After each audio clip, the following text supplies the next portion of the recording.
हरतालिका तीज की सभी बहनों को बहुत बहुत शुभकामनाएं।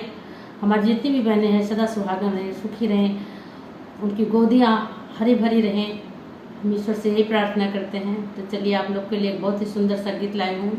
मैं राधिका, हमारे यूट्यूब चैनल पे आप सभी का स्वागत है और मेरे चैनल पे आप लोग अपना प्यार दुलार बनाए रखें। तो गीत सुनते हैं। चलो गौरा मैया से स्तुति करते हैं शंकर भगवान से। तो चलो सब लोग मिल के करते हैं। गौरा खोली दा मंदिर के द्वार हो, करब शिव के पूजनवा। गौरा खोली दा मंदिर के द्वार हो, करब शिव के पूजनवा। शिव के पूजनवा, भोले के पूजनवा। शिव के पूजनवा, भोले के पूजनवा। गौरा खोली दा मंदिर के द्वार हो, करब शिव के पूजनवा। मंगबै आंचल में वरदान हो, करब शिव के पूजनवा। मंगबै आंचल में वरदान हो, करब शिव के पूजनवा।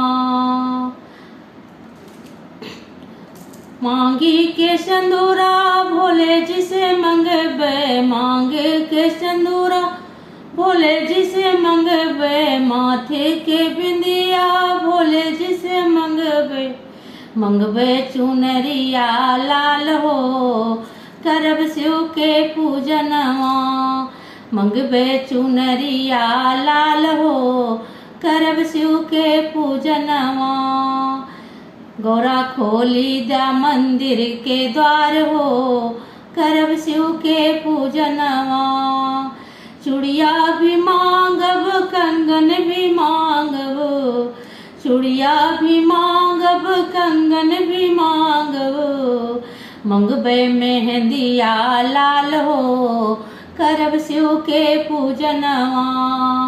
मंगबै मेहंदिया लाल हो, करब शिव के पूजनवा। गौरा खोली दा मंदिर के द्वार हो, करब शिव के पूजनवा। शिव के पूजनवा, बोले बाबा के पूजनवा।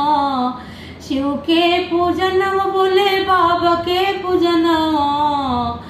गौरा खोली दा मंदिर के द्वार हो, करब शिव के पूजनवा। पायल भी मांगब, बिछुआ भी मांगब।